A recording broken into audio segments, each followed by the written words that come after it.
తెల్లవారే వెలుగు రేఖలా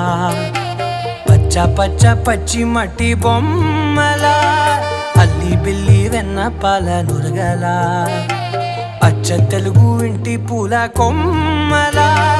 దేవదేవుడే పంపగా ఇలా దేవతే మా ఇంట అడుగే పెట్టెనంట బ్రహ్మ కళ్ళలో కాంతులే